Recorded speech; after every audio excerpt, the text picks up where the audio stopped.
മുഖ്യമന്ത്രി വന്നു, പ്രസംഗിച്ചു.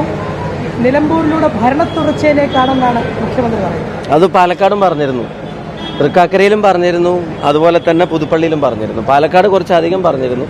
പാലക്കാട്ടെ എല്ലാ പഞ്ചായത്തിലും വന്ന് ഇതൊക്കെ തന്നെയാണ് പറഞ്ഞത്. അത് ജനങ്ങളാണല്ലോ തീരുമാനിക്കേണ്ടത്, ആരാ തുടരേണ്ട, ആരാ മാറേണ്ടത്. നിലമ്പൂരിലെ ജനങ്ങൾക്ക് കൃത്യമായിട്ടുള്ള രാഷ്ട്രീയ ബോധമുണ്ട്. ഈ തെരഞ്ഞെടുപ്പ് എന്തിൻ്റെ പേരിലാണ് ഫൈറ്റ് ചെയ്യപ്പെടുന്നതിൻ്റെ കൃത്യമായ ധാരണ ഇവിടുത്തെ ജനങ്ങൾക്കുണ്ട്.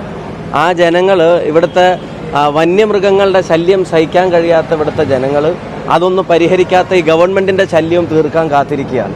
അത് നിലമ്പൂരിൽ നിന്ന് ഭരണ തുടർച്ചയുടെ അല്ല, ഭരണമാറ്റത്തിൻ്റെ തുടക്കമായിരിക്കും നിലമ്പൂരിൽ നിന്നുണ്ടാവുന്നത്. ഞങ്ങൾ നഷ്ടപ്പെട്ടതിനെ തിരിച്ചു പിടിക്കുന്ന തെരഞ്ഞെടുപ്പായിട്ട് നിലമ്പൂരിലെ തെരഞ്ഞെടുപ്പ് മാറും. 6 ദിവസത്തെ ഇത് കഴിയുമ്പോൾ അൻവറിന്റെ നിലപാട് വ്യക്തമാക്കി. സ്ഥാനാർത്ഥിയാണ്, എതിർ സ്ഥാനാർത്ഥിയാണ്. ഇനിയെങ്കിലും പറയാനുള്ളത് പറഞ്ഞുകൂടി. പറയാനുള്ളത് പറയും, ചെയ്യാനുള്ളത് ചെയ്യും, ജനങ്ങളോട് പറയാനുള്ളത് പറയും. ജനങ്ങളോട് ഞങ്ങൾ പറഞ്ഞുകൊണ്ടിരിക്കുന്നുണ്ട് കാര്യങ്ങൾ. അതിന് ഏറ്റവും വലിയ റെസ്പോൺസാണ് ജനങ്ങൾ. ഇപ്പം നിങ്ങൾ തന്നെ മീഡിയാസ് തന്നെ ജനങ്ങളുടെ പബ്ലിക് റെസ്പോൺസ് എടുക്കുന്ന വീഡിയോസൊക്കെ ഞങ്ങൾ കാണുന്നുണ്ട്. അതിൻ്റെ ഒരു വലിയ ശതമാനം വരെ ആളുകൾ ആര്യാടൻ ഷൗക്കത്തിന് അനുകൂലമായിട്ട് പറയുന്നുണ്ട്. പ്രതികരണങ്ങളും നിങ്ങളുടെ ഈ വീഡിയോ നിങ്ങൾ ബൈറ്റ് എടുക്കുമ്പോൾ ആർക്കാണ് പിന്തുണ എന്നൊക്കെ ചോദിക്കുന്നത്. നിങ്ങൾ കുറച്ച് ബാലൻസ് ചെയ്തിട്ടൊക്കെ കൊടുക്കാൻ ശ്രമിക്കുന്നുണ്ടെങ്കിലും അതിനകത്ത് ബഹുഭൂരിഭാഗം ആളുകളും UDFന് അനുകൂലമായിട്ട് പറയുന്നുണ്ട്. അപ്പോൾ ഇനിയുള്ള ദിവസങ്ങളിൽ രാഷ്ട്രീയം പറയാനുള്ള ദിവസങ്ങളാണ്. ആ പറയുന്ന കാര്യങ്ങൾ ജനങ്ങൾക്കിടയിൽ പ്രവർത്തിക്കാനുള്ള ദിവസങ്ങളാണ്. അതായി തന്നെ ഞങ്ങൾ കാണും. ഞങ്ങൾ നേരത്തെ സൂചിപ്പിച്ചിട്ടുണ്ട്, തെല്ലു അഹങ്കാരമില്ലാതെ തികഞ്ഞ ആത്മവിശ്വാസത്തിൽ തന്നെയാണ് ഞങ്ങളുള്ളത്. അത് ജനങ്ങൾ നൽകുന്ന ആത്മവിശ്വാസമാണ്. അവർക്കിടയിൽ കാര്യങ്ങൾ പറയും. അവർ രാഷ്ട്രീയ സാഹചര്യങ്ങളെ വിലയിരുത്തിയിട്ടാണ് അവരുടെ വോട്ടിംഗ് ഡിസിഷൻ എടുക്കാൻ പോകുന്നത്. അവരതനുസരിച്ച് തന്നെയായിരിക്കും വോട്ട് ചെയ്യാൻ പോകുന്നത്.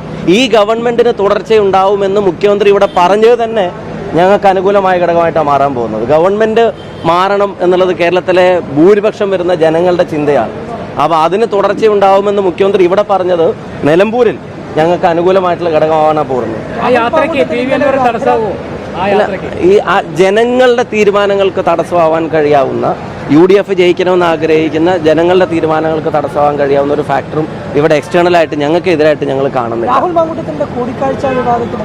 അത് അദ്ദേഹം തന്നെ കൃത്യമായിട്ട് പറഞ്ഞല്ലോ. അദ്ദേഹത്തിന്റെ സ്വന്തം ഇഷ്ടപ്രകാരം അദ്ദേഹം പോയി കണ്ടതാണ്. ഞാൻ മനസ്സിലാക്കിയെടുത്തോളം അയാളെ വിളിച്ചു വരുത്തിയതോ മറ്റൊക്കെയാണെന്ന് തോന്നുന്നുണ്ട്. അപ്പം കാണുന്ന അയാളോട് അങ്ങോട്ട് ആവശ്യപ്പെട്ടു എന്നൊക്കെയാണ് ഞാൻ മനസ്സിലാക്കുന്നത്. അപ്പോൾ അത് തീർന്നു കഴിഞ്ഞു. അദ്ദേഹം തന്നെ ക്ലിയർ ആയിട്ട് പറഞ്ഞു കഴിഞ്ഞു. അദ്ദേഹത്തിൻ്റെ ഇഷ്ടപ്രകാരം പോയി കണ്ടു. ഈ പിണറായി സത്തിനെതിരായിട്ടുള്ള ഡയറക്ഷനിൽ ഇവിടെ കാര്യങ്ങൾ, പിണറായി സത്തിനെതിരായിട്ട് ഇവിടെ പിണറായി വിജയൻ്റെ ഈ ഭരണകൂടത്തിനെതിരായിട്ട് ഇവിടെ അതിനെതിരായിട്ടുള്ള ജനവിധിയെ ഉൾക്കൊണ്ട് ഒരു മാറ്റം ഉണ്ടാക്കാൻ കഴിയാവുന്ന ഏക മുന്നണി ഐക്യ ജനാധിപത്യ മുന്നണിയാണ്. അത് ജനങ്ങൾ അംഗീകരിച്ച വസ്തുതയാണ്. കഴിഞ്ഞ തെരഞ്ഞെടുപ്പുകളിൽ ലോക്സഭയിലൊക്കെ നമ്മൾ കണ്ടതാണ്, ഉപതെരഞ്ഞെടുപ്പുകളിൽ നമ്മൾ കണ്ടതാണ്.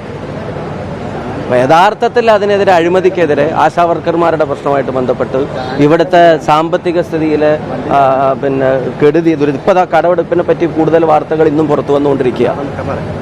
ആളുകൾ അനുഭവിക്കുന്ന പ്രയാസങ്ങളിൽ പരിഹാരം ഉണ്ടാക്കാൻ ആഗ്രഹിക്കുന്നവർ UDFൻ്റെ ഒപ്പം ഉണ്ടാവും. അത് ജനങ്ങളുടെ കൂടെ ഉണ്ടാവും. അത് പറഞ്ഞു കഴിഞ്ഞല്ലോ. അതിനെ സംബന്ധിച്ച് അദ്ദേഹവും കാര്യങ്ങൾ വ്യക്തമാക്കി കഴിഞ്ഞു, നേതൃത്വം വ്യക്തമാക്കി കഴിഞ്ഞു. അതിനും അദ്ദേഹം കാര്യങ്ങൾ പറഞ്ഞു കഴിഞ്ഞു. ഇപ്പോൾ കുഞ്ഞാലിൽ സാഹിബ് ഇവിടെ വന്ന് പറഞ്ഞില്ലേ, ആ വിഷയം ഞങ്ങൾ തീർത്ത് കഴിഞ്ഞു എന്ന് കുഞ്ഞാൽ സാഹിബിനെ പോലൊരു നേതാവ് പറഞ്ഞു കഴിഞ്ഞതിൻ്റെ ശേഷം പിന്നെ അത് റീഓപ്പൺ ചെയ്ത് വേറൊന്നും അതിൽ കൂടുതലകത്ത് പറയുന്നില്ലല്ലോ.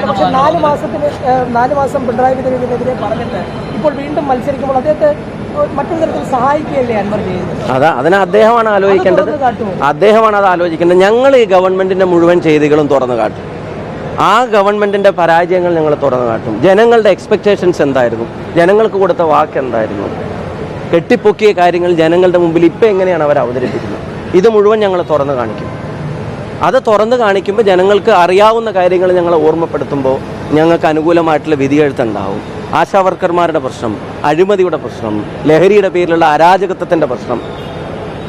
അപ്പോൾ വെച്ചിട്ട് പറയാനാണെങ്കിൽ അങ്ങനെ കുറേ റെലവൻ്റ് ആയിട്ടുള്ള ഇഷ്യൂസ് നമുക്കിടയിൽ നിലനിൽക്കുന്നുണ്ട്. ഞങ്ങൾ ജനങ്ങൾക്കിടയിൽ അത് തുറന്നു കാണിക്കും.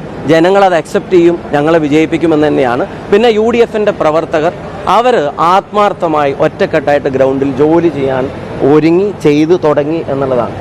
വിത്തിൻ നോ ടൈം ഇലക്ഷൻ പ്രഖ്യാപിച്ച് മണിക്കൂറുകൾക്കുള്ളിൽ തന്നെ ഫീൽഡിൽ വളരെ സജീവമായി UDFൻ്റെ നമ്മളിത് സംസാരിച്ചുകൊണ്ടിരിക്കുമ്പോഴും അവർ വീടുകളിൽ ഇതിൻ്റെ സ്ട്രിപ്പ് കൊടുത്തുകൊണ്ടിരിക്കുക. അപ്പോൾ അവരുടെ കഠിനാധ്വാനത്തിൽ ഞങ്ങൾക്ക് വിശ്വാസമുണ്ട്. ഞങ്ങൾ വെറുതെ ഇരുന്ന് ജയിക്കാമെന്നല്ല, നന്നായി ജോലി ചെയ്ത് നന്നായി ജനങ്ങളുടെ ഇടയിലേക്ക് ഇറങ്ങി ഏറ്റവും താഴെത്തട്ടിലെത്തി ഓരോ വോട്ടറെയും ഞങ്ങളുടെ സഹപ്രവർത്തകരും നേതാക്കന്മാരും പരമാവധി സ്ഥാനാർത്ഥിയും നേരിട്ട് കണ്ട് അവരോട് സംവദിച്ച് അവർക്കൊപ്പം നിന്ന് ഈ തെരഞ്ഞെടുപ്പ് ജയിക്കാൻ കഴിയും. അതിനുവേണ്ടിയുള്ള മിഷനറിയാണ് ഞങ്ങൾ ഒരുക്കിയിട്ടുള്ളത്. അതിനുവേണ്ടിയുള്ള രാഷ്ട്രീയമാണ് ഞങ്ങൾ പറയാൻ പോകുന്നത്. തീർച്ചയായിട്ടും അതിന് റിസൾട്ട് ഉണ്ടാവും. i2i News, an eye for truth. i2i News subscribe ചെയ്തിട്ടില്ലാത്തവർ ഇപ്പോൾ തന്നെ സബ്സ്ക്രൈബ് ചെയ്യുക. നോട്ടിഫിക്കേഷൻ ലഭിക്കുവാൻ ബെൽ ബട്ടണും അമർത്തുക.